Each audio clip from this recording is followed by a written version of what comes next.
Selamat pagi jemaat yang Tuhan kasihi. Atas nama Badan Pengurus Perki di negeri Belanda, kami mengucapkan selamat datang di ibadah Perki saat ini. Ibadah hari ini dipimpin oleh Pendeta Surya Harifa. Kami ucapkan selamat beribadah. Marilah kita beribadah kepada Tuhan Allah kita atas anugerah dan kasih-Nya. Untuk itu, kita menyanyikan pujian pembukaan Kidung Jemaat 242 ayat pertama dan 3. Muliakan Allah Bapa.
Jadilah ibadah kita pada hari ini dalam nama Allah Tritunggal yang kekal, Bapa dan Anak dan Roh Kudus.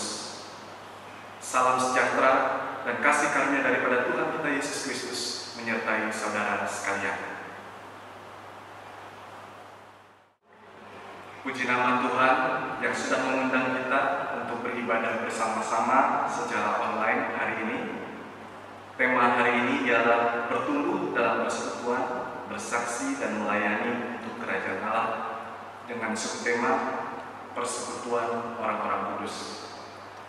Nats pembimbing hari ini terambil dari 1 Korintus 12 ayat 12. 1 Korintus 12 ayat 12. Karena sama seperti tubuh itu satu dan anggota-anggotanya banyak, dan segala anggota itu sekalipun banyak merupakan satu tubuh, demikian pula Kristus. Mari kita menyambut nats pembimbing yang baru kita dengar dengan menyanyi bersama dari nyanyian Jemaat nomor 252, Batu Penjuru Gereja, ayat yang pertama dan yang kedua.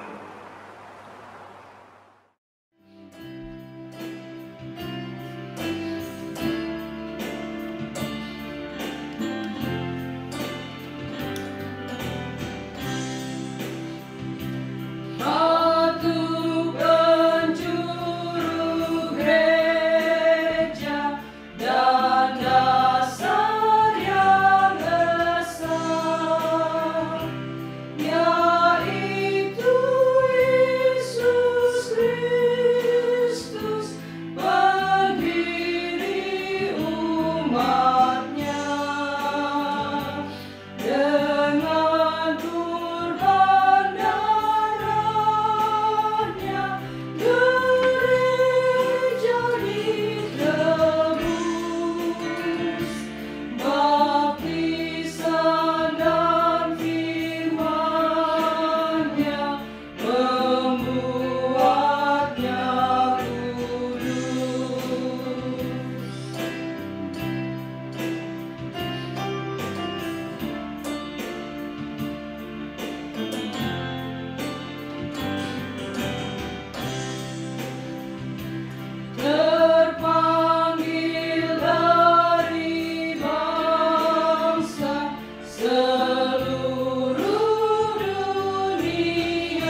Saudara-saudara yang dikasihi oleh Tuhan Yesus Kristus, mari kita bersama-sama merendahkan diri di hadapan Tuhan dan kita mengaku dosa-dosa kita kepadanya di dalam doa. Mari kita berdoa. Ya Tuhan Allah yang penuh dengan belas kasihan, terpujilah nama-Mu selama-lamanya. Kami sungguh bersyukur atas anugerah-Mu yang memperkenankan kami untuk beribadah kepada-Mu. Dengan syukur dan penuh kerendahan hati, kami datang kepada tahta anugerah-Mu. Kami sadar dan kami mengakui ya Tuhan, bahwa kami adalah manusia-manusia yang berdosa. Sudah banyak kami melanggar perintah-Mu, dan seringkali kami mengabaikan firman.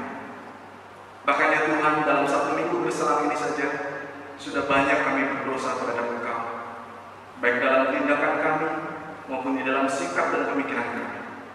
Ampuni kami ya Tuhan dengan darah putra-Mu yang kudus. Pimpinlah dan sertailah hidup kami selanjutnya. Amin. Saudara-saudara, sebagai hamba Yesus Kristus, kami memberitakan pengampunan dosa bagi setiap orang yang sudah mengaku dosanya dengan ikhlas. Sebagaimana tertulis di dalam Yesaya 1 ayat 18, marilah, baiklah kita berperkara firman Tuhan. Sekalipun dosamu merah seperti kirmisi, akan menjadi putih seperti salju. Sekalipun berwarna merah seperti kain kesumba, akan menjadi putih seperti bulu domba. Sebagai orang-orang yang sudah diampuni dan dikuduskan oleh Tuhan Yesus Kristus, mari kita menyatakan komitmen kita untuk menyerahkan seluruh hidup kita kepada Tuhan dengan menyanyikan Kidung Jemaat 441 ayat yang pertama dan yang kedua. Ku ingin menyerahkan.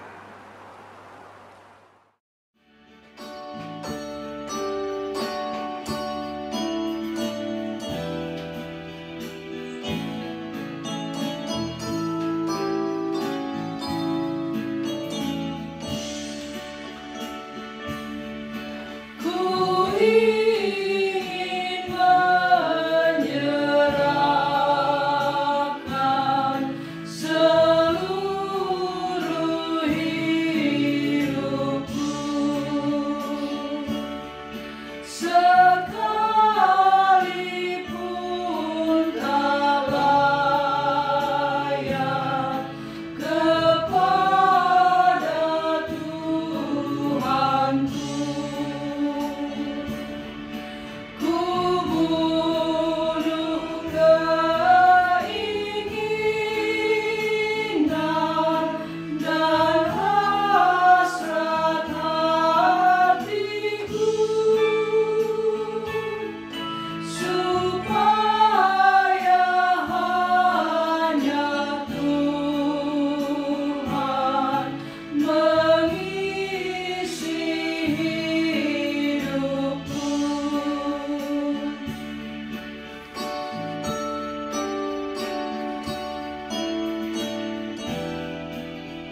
Saudara-saudara, kita akan masuk ke dalam pembacaan dan perenungan firman Tuhan.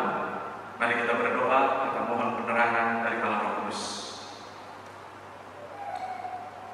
Kembali kami menghadap hadirat-Mu yang kudus ya Tuhan. Kami sungguh bersyukur atas hidup baru yang Engkau anugerahkan bagi setiap orang yang percaya kepada Yesus Kristus. Kami rindu untuk mengenal Engkau lebih dalam lagi ya Tuhan. Kami mau menjadi pelaku firman Tuhan. Pimpin dan sertai jam selanjutnya ini, di mana kami membaca dan merenungkan firman-Mu. Penuhi dan kuasai hidup kami dengan firman-Mu yang suci. Amin. Pembacaan Alkitab pada pagi hari ini terambil dari Roma 12 ayat 13 dan 14. Demikian bunyinya, bantulah dalam kekurangan orang-orang kudus dan usahakanlah dirimu untuk selalu memberikan tumpangan. Berkatilah siapa yang menganiaya kamu, berkatilah dan jangan mengutuk. Demikian jauh bunyi firman Tuhan. Bapak Ibu dan Saudara yang dikasihi oleh Tuhan Yesus Kristus, di Indonesia, tepatnya di Provinsi Jawa Timur, ada satu kota namanya Kota Malang. Nah, orang yang lahir dan besar di sana disebut sebagai orang Malang. Jadi walaupun dia sudah berhasil jadi pengusaha yang sukses, tetap disebut orang Malang. Kasihan ya orang Malang ini ya. Malang tapi sukses. Nah, tapi ini kalimat pujian. Kebalikannya, di Provinsi Jawa Tengah ada satu kota namanya Kota Kudus. Nah, orang yang lahir dan besar di sana disebut sebagai orang-orang kudus. Walaupun melakukan kejahatan yang paling kecil sekalipun, tetap disebut sebagai orang kudus. Kudus tapi jahat. Nah, ini bukan pujian, tetapi sindiran. Karena kelakuannya tidak sama atau tidak sesuai dengan namanya. Nama yang bagus perlu disertai dengan tindakan yang sesuai dengan namanya. Nah, begitu juga kita sebagai orang-orang yang percaya Tuhan Yesus Kristus, kita perlu memiliki kehidupan yang sesuai dengan identitas yang Tuhan sudah berikan kepada kita, yaitu sebagai orang-orang yang sudah dikuduskan oleh darah Kristus yang suci tersebut. Nah, Bapak dan Saudara, di ayat 13 bagian A, Paulus menyebut orang-orang percaya sebagai orang-orang kudus. Dan di Roma 1 ayat 5 sampai dengan 7 disebut di situ bahwa Paulus menjelaskan orang-orang kudus itu adalah orang-orang yang berdosa. Orang-orang yang berdosa yang kemudian dipanggil menjadi milik Kristus. Dijadikan orang-orang kudus oleh Allah karena percaya kepada Yesus Kristus. Nah, jadi Bapak dan Saudara, setiap orang yang percaya Yesus dengan sungguh-sungguh itu termasuk orang-orang kudus. Sebesar apapun dosanya, sejahat apapun orang tersebut, kalau orang itu sudah sadar akan dosanya, kalau orang itu sudah datang kepada salib Kristus dan mau menerima Yesus sebagai Tuhan dan Juru Selamat secara pribadi, orang itu mendapat pengampunan. Orang itu bahkan mendapatkan pengudusan, status sebagai orang kudus di hadapan Tuhan. Nah, jadi kalau saya sudah sungguh-sungguh menerima Tuhan Yesus, maka saya menjadi orang kudus. Dan kalau Bapak Ibu dan saudara-saudara juga percaya kepada Yesus Kristus, Bapak Ibu juga menjadi orang-orang kudus. Jadi kita sama statusnya, sama-sama orang kudus, dikuduskan oleh Kristus, bukan karena kehebatan kita. Nah, Bapak Ibu dan Saudara, status kita sebagai orang-orang kudus inilah yang menjadi dasar dari persekutuan orang percaya. Persekutuan disebut juga koinonia. Nah, beberapa bulan ini tema Perki adalah koinonia. Kita memasuki pekan koinonia. Kalau kita ingin memiliki koinonia yang sejati, maka kita sangat perlu untuk menekankan koinonia di dalam Kristus ini. Koinonia sebagai orang-orang yang sudah mendapatkan pengampunan dan mendapatkan pengudusan di dalam Yesus Kristus, yang sudah mencurahkan darahnya yang kudus itu di kayu salib bagi kita. Nah, berikutnya Bapak dan Saudara, sebagai sesama orang kudus, ada hal-hal yang perlu kita kerjakan. Nah, ayat 13 bagian B-nya menasehatkan supaya kita menjadi orang-orang yang membantu di dalam kekurangan orang-orang kudus. Artinya kita harus menjadi orang-orang yang membantu orang-orang yang percaya Yesus Kristus yang lainnya. Membantu di dalam kekurangan. Nah, kata kekurangan di sini maksudnya kebutuhan. Dengan kata lain, Paulus di sini memberikan nasihat supaya kita menjadi orang-orang yang membantu orang-orang percaya yang lain di dalam memenuhi kebutuhan mereka. Kata bantulah di sini ini menarik juga, punya kata kerja, punya akar kata yang sama dengan kata koinonia. Jadi kata bantulah di sini artinya kita saling membagi, saling men-sharingkan. Disinilah membantu kita memenuhi kebutuhan atau kekurangan orang percaya yang lain dengan membagi atau men-sharingkan apa yang kita miliki kepada orang yang lain yang tidak memiliki hal tersebut.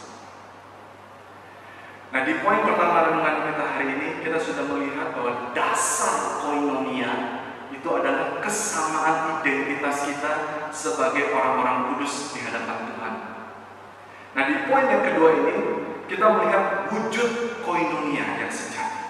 Wujud koinonia yang sejati adalah kita saling sharing, kita saling membantu satu dengan yang lain.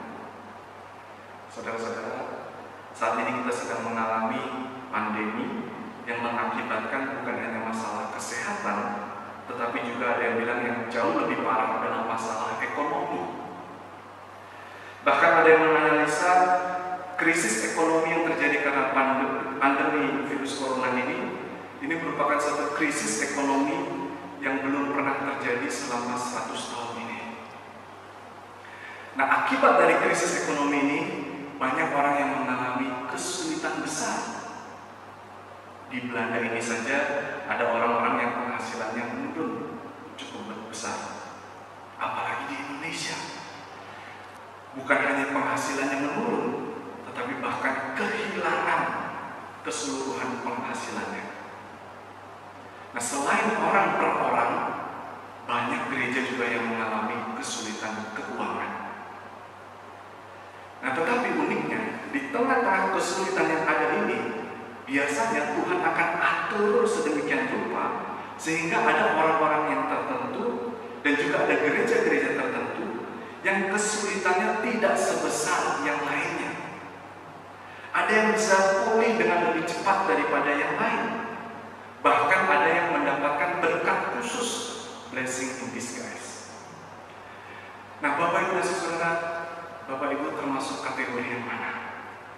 Kalau Bapak Ibu dan Saudara termasuk kategori yang mengalami kesulitan besar, lakukanlah Roma 12 ayat 12, satu ayat sebelum pembacaan firman Tuhan hari ini. Di situ dikatakan, bersukacitalah dalam pengharapan, sabarlah dalam kesesakan, dan bertekunlah dalam doa. Tetapi kalau Bapak Ibu Saudara termasuk dalam kategori yang kedua, artinya Bapak Ibu Saudara tidak termasuk orang-orang yang sesulit kelompok yang pertama, maka Bapak Ibu Saudara perlu melakukan ayat 13 ini. Bantulah orang-orang yang di dalam kekurangan. Bantulah gereja-gereja yang di dalam kekurangan, yang termasuk dalam kategori yang pertama. Nah, inilah salah satu dari wujud koinonia yang sejati. Majelis atau badan pengurus itu bisa menjadi semacam pengantara yang menjembatani kedua kategori tadi. Yang kategori pertama bisa menjelaskan apa yang menjadi kebutuhannya, apa yang menjadi kekurangannya, apa yang menjadi pergumulannya.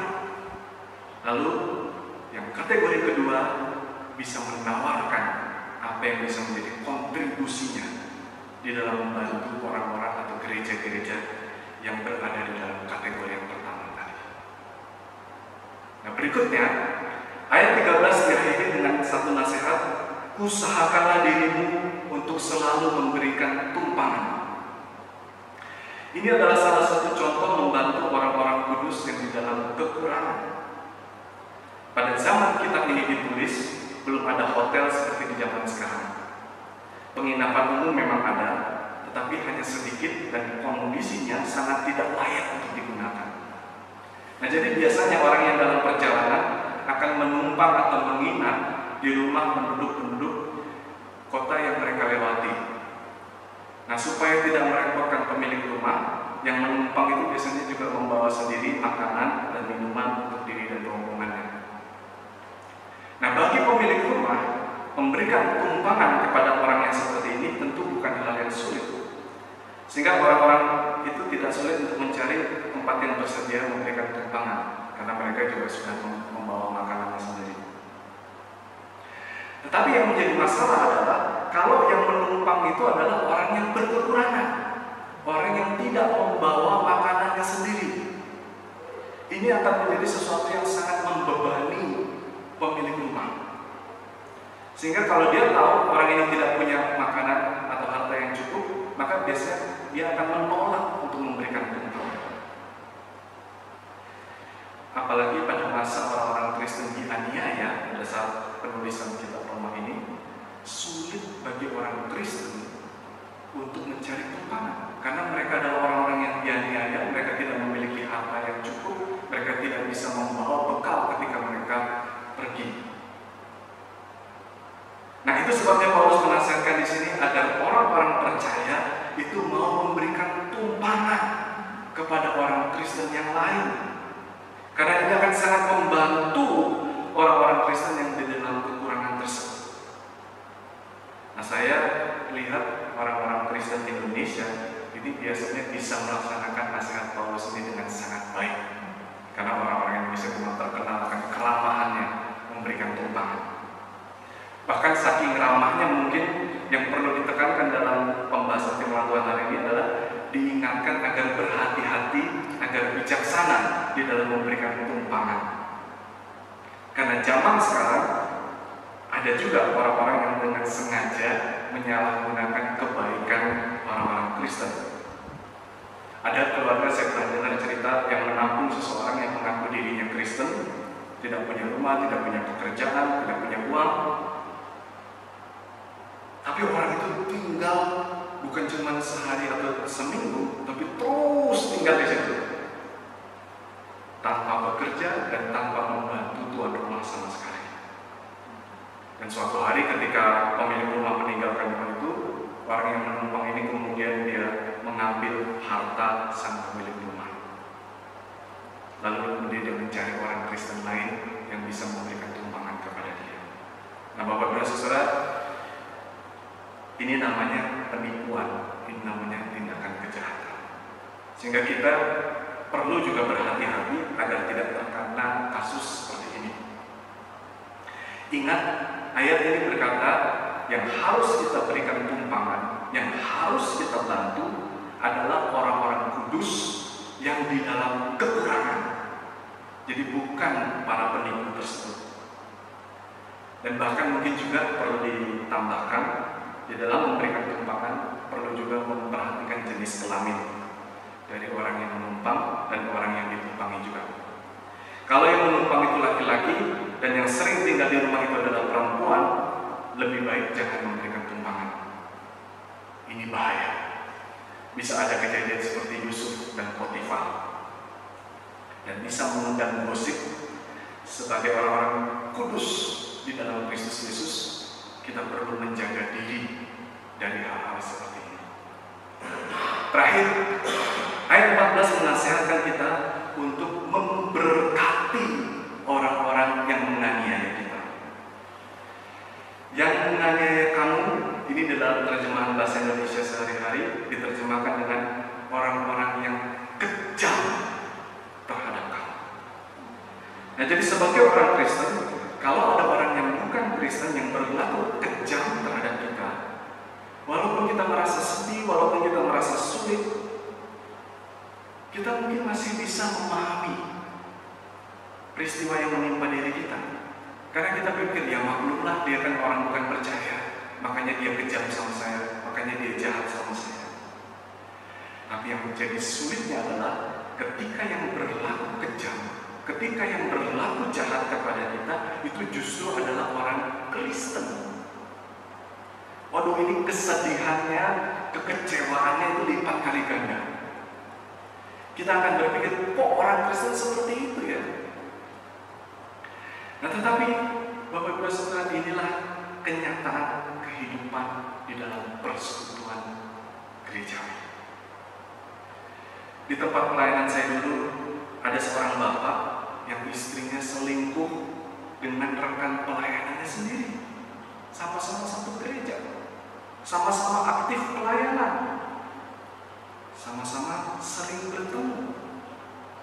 Jadi betapa sedihnya dan betapa sakit hatinya bapak ini terhadap kelakuan istrinya dan juga terhadap kelakuan rekan pelayanannya. Nah, dalam kondisi yang seperti itulah Rasul Paulus menasihatkan kita agar kita jangan mengutuk orang yang kejam terhadap kita. Menuntut keadilan, menuntut pertanggungjawaban secara hukum itu memang perlu. Tetapi jangan kita mengutuki orang tersebut. Jangan menginginkan supaya ada malapetaka terjadi pada orang tersebut. Sebaliknya, Tuhan melalui Rasul Paulus menasihatkan di sini supaya kita memberkati orang-orang tersebut. Waduh, aneh sekali ya. Kenapa kok Tuhan memberikan perintah seperti ini? Kalau orang berlaku jahat kepada kita dan kemudian orang tersebut mendapatkan malapetaka, kan bagus. Misalnya dia mendapatkan kecelakaan, dia sakit keras, atau dia terus kemudian masuk penjara, kan kita merasa senang. Tahu rasa loh. Makanya jangan berlaku jahat terhadap saya. Tapi Bapak Ibu Saudara, pernahkah Bapak Ibu Saudara berpikir, setelah orang itu pulih, apa yang akan terjadi? Kemungkinan besar orang itu akan mengulangi hal yang sama lagi. Saya dengar penjara di Indonesia itu justru menjadi tempat untuk penjahat menjadi makin jahat. Karena dia di sana akan bertemu dengan orang-orang yang lebih jahat, lebih ahli di dalam kejahatan daripada dia. Sehingga setelah keluar penjara akan menjadi lebih jahat dan menjadi lebih kejam, menjadi lebih pintar di dalam kejahatan. Sehingga kejahatan akan semakin bertambah dan akan semakin menyebar. Sebaliknya, kalau kita mendoakan orang tersebut, dan kalau orang itu kemudian mendapatkan anugerah Tuhan sehingga dia bertobat dengan sungguh-sungguh, maka orang itu akan berhenti dari kejahatan dan kekejamannya. Doa kita bukan hanya bermanfaat untuk mengurangi kesulitan kita dari orang tersebut, tetapi juga akan membawa manfaat bagi masyarakat yang lebih luas. Itu sebabnya Bapak Ibu Saudara, saat kita mendapatkan aniaya, saat kita mendapatkan kekejaman, saat kita mendapatkan ketidakadilan, saat kita mendapatkan kejahatan, itu adalah kesempatan untuk kita mempraktekkan ayat 14 ini. Kesempatan untuk kita memberkati penganiaya kita. Kita berdoa agar Tuhan memberikan anugerah yang terbaik kepada orang yang sudah berlaku kejam kepada kita. Kita memohon agar Tuhan menyadarkan dan membuat orang tersebut bertobat, sehingga orang-orang tersebut menjadi orang-orang yang hidup di dalam kasih Tuhan dan menyebarkan kasih Tuhan.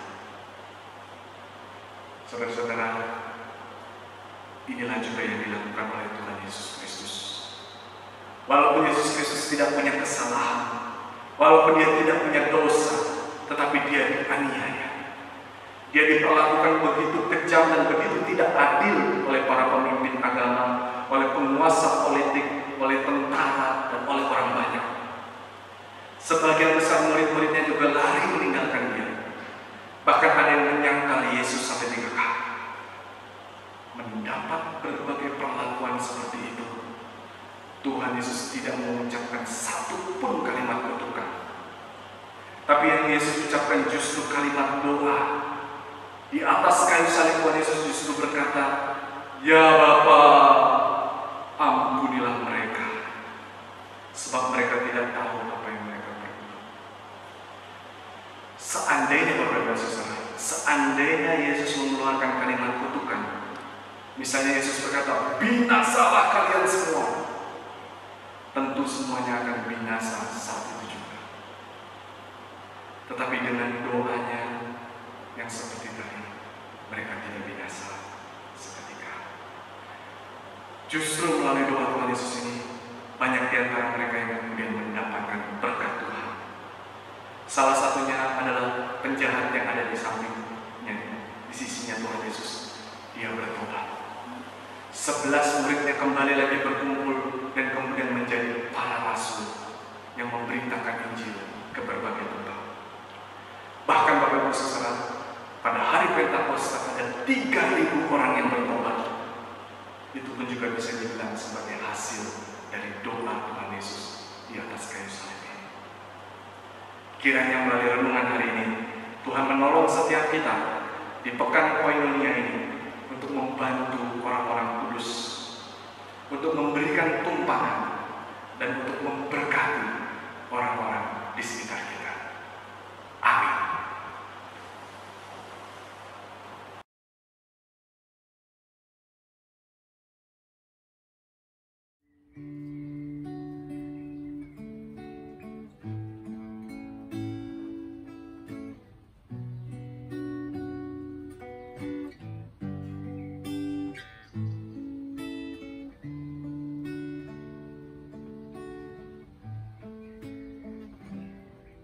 Waktu kita mulia, kita berhidup, mana tuh jalan mesti kita pilih. Kita soalnya tidak mampu membaca jalan sendiri, cuma Tuhan dapat tolong orang. Kita so tahu kita sendiri, lantaran Tuhan sokolo pa kita. Tuhan mau jaga pa kita, DP cinta ndak kurang. Tuhan mau tolong orang pe hidup. Tuhan pe janji rupa fajar pagi, kau tiap hari so pasti mau bersinar. Tuhan pe sayang buat orang semua, nyana ada lawang Tuhan pe baik.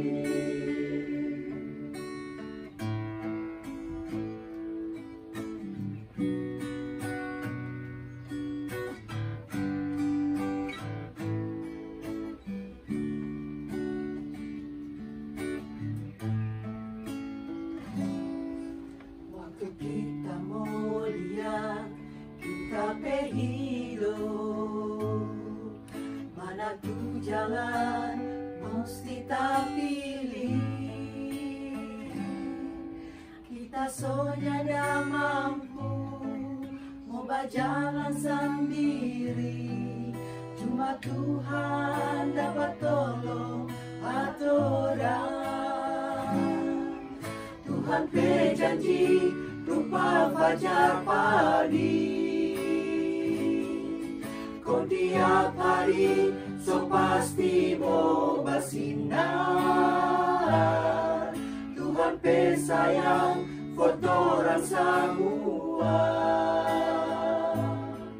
nyanda ada lawang Tuhan pe baik, nyanda ada lawang Tuhan pe baik, nyanda ada lawang Tuhan pe baik.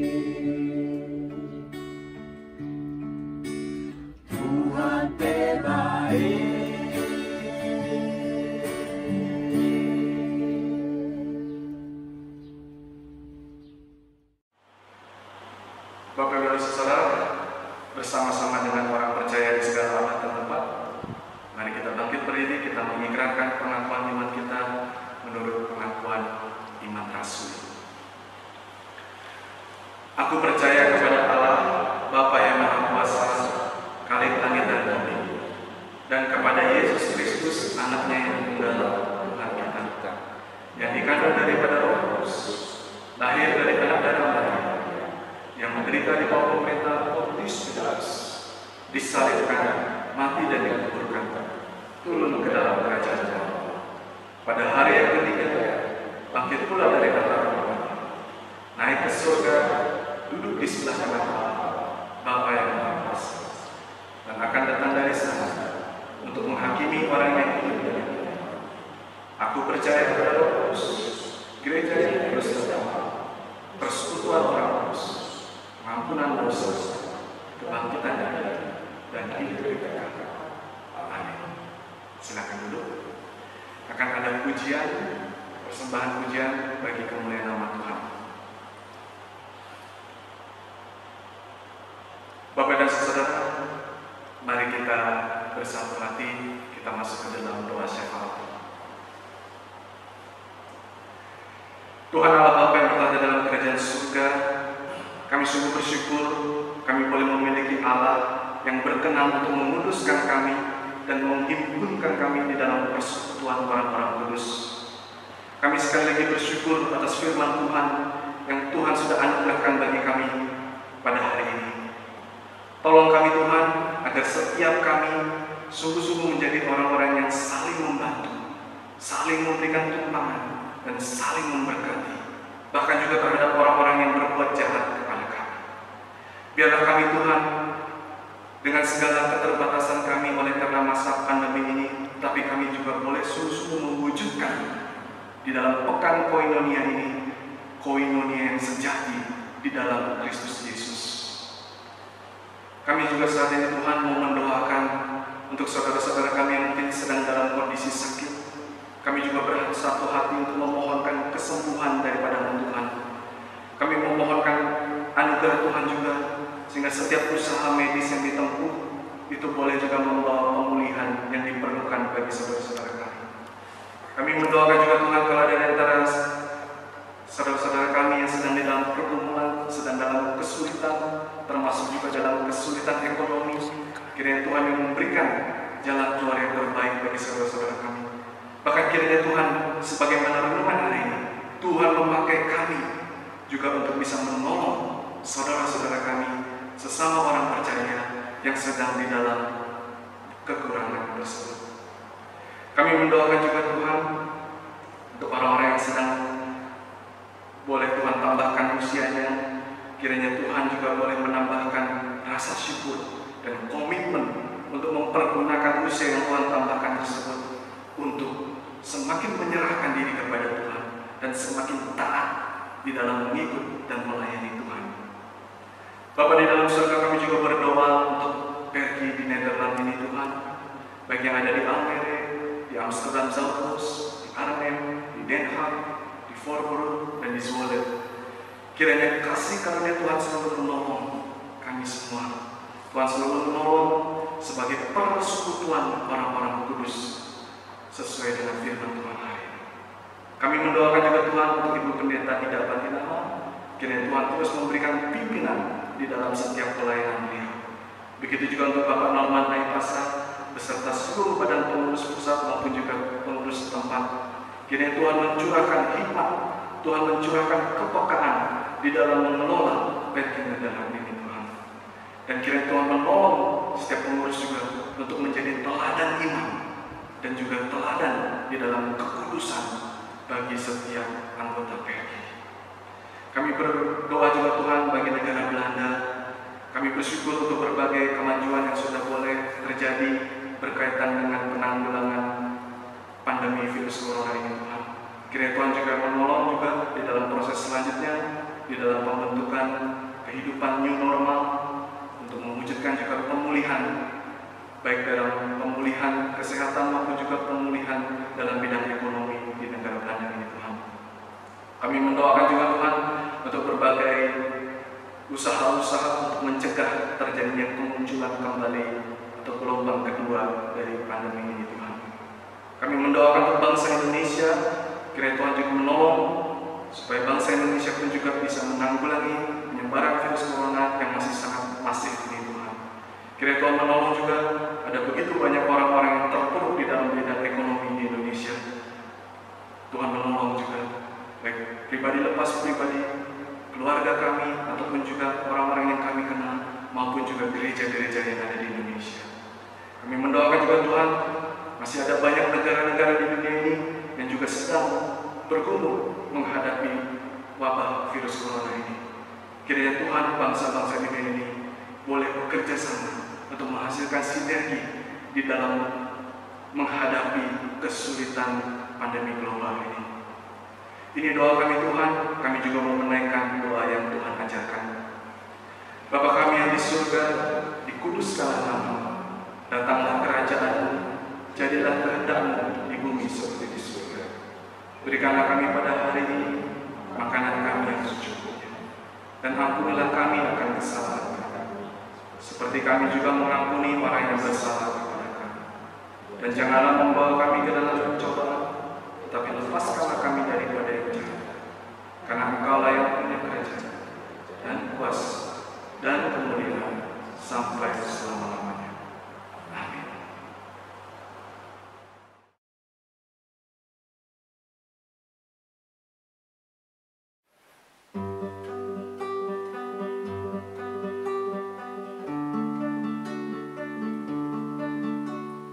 Dari semula telah Kau tetapkan hidupku dalam tangan-Mu, dalam rencana-Mu Tuhan. Rencana indah telah Kau siapkan bagi masa depan yang penuh harapan. Suapai, suapai.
Broeders en zusters, laten we onze gaven geven aan de Heer, waarbij we denken aan het woord van God dat we vinden in 1 Thessalonicenzen 5, versen 16 tot en met 18. Wees altijd verheugd, bid onophoudelijk, dank God voor alle omstandigheden, want dat is wat Hij van u, die één bent, met Christus Jezus verlangt. Terwijl de gaven worden ingezameld, zingen we samen het gezang uit. Kidong Jemaat 365b, coupletten 1, 4 en 6. Tuhan ambil hidupku.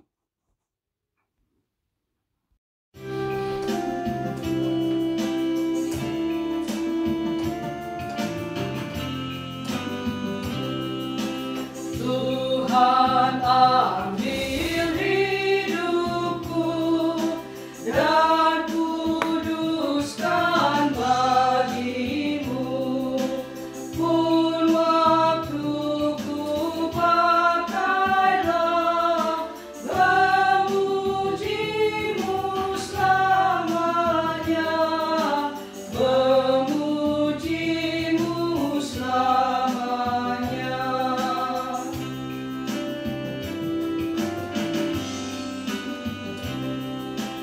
Harta kekayaanku jadi alat bagimu, akal budi dan kerja Tuhan pergunakanlah, Tuhan pergunakanlah.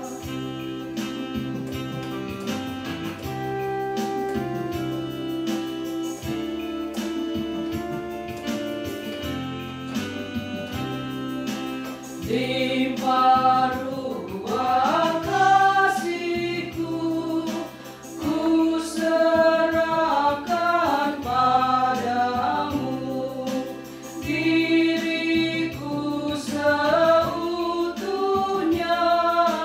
milik-Mu selamanya, milik-Mu selamanya.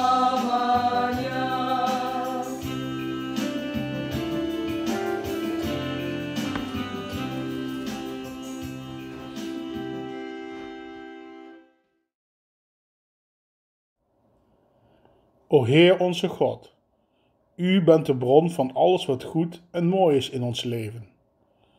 Als onderdeel van Uw geschenk geven wij het terug aan U. Gelieve dit aanbod aanvaarden, o Heer, als teken van onze erkenning dat U degene bent die ons lichaam, ziel en geest heeft en de bezittingen die we hebben. Gelieve dit aanbod aanvaarden, o Heer, als teken van geloof, omdat wij geloven dat U de toekomst garandeert en aan al onze behoeften voldoet, zodat wij ons geen zorgen hoeven te maken om te geven, delen en opofferen. Zegen het offer dat we hebben verzameld, o Heer, om Uw koninkrijk in deze wereld uit te breiden. Amen. Bapak Ibu dan Saudara, kita telah tiba di penghujung ibadah. Mari kita bangkit berdiri dan kita menyatakan komitmen kita dengan menyanyikan lagu Kidung Jemaat 249 ayat yang pertama dan yang ketiga, Serikat Persaudaraan.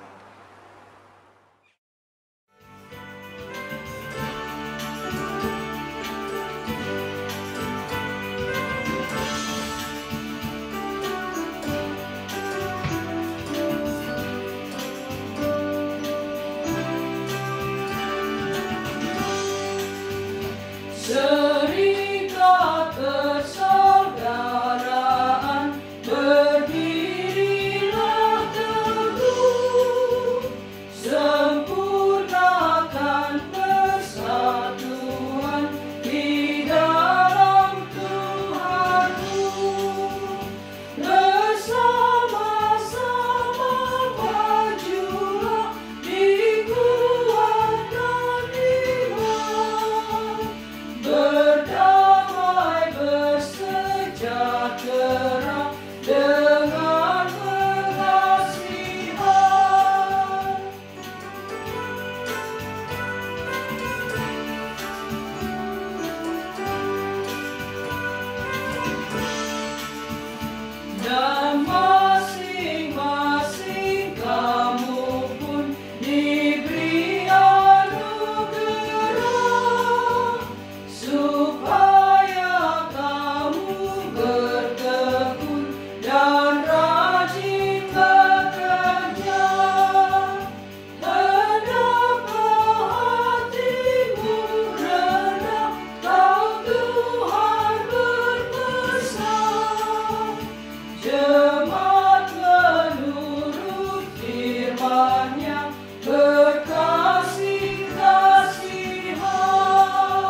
Saudara-saudara kekasih Tuhan, arahkanlah hatimu kepada Tuhan, hiduplah dengan damai sejahtera, dan jadilah saksinya dimanapun saudara berada, serta terimalah berkat Tuhan. Tuhan memberkati engkau dan melindungi engkau. Tuhan menyinari engkau dengan wajahnya dan memberi engkau kasih karunia. Tuhan menghadapkan wajahnya kepadamu dan memberi engkau damai sejahtera. Amin.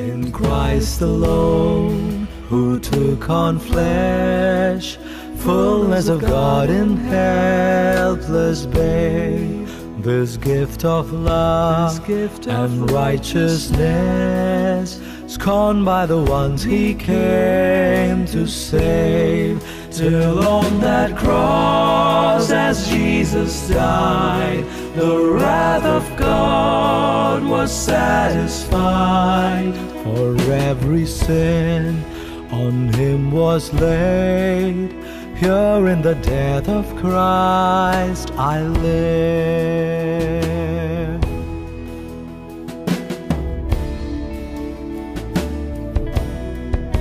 There in the ground his body lay, light of the world by darkness lay. Then bursting forth in glorious day, up from the grave he rose again. And as he stands in victory, sin's curse has lost its grip on me. For I am his and he is mine, bought with the precious blood of Christ. No guilt in life, no fear in death, this is the power of Christ in me. From life's first cry to final breath, Jesus commands my destiny. No power of hell, no scheme of man can never pluck me from his hand, till he returns or calls me home.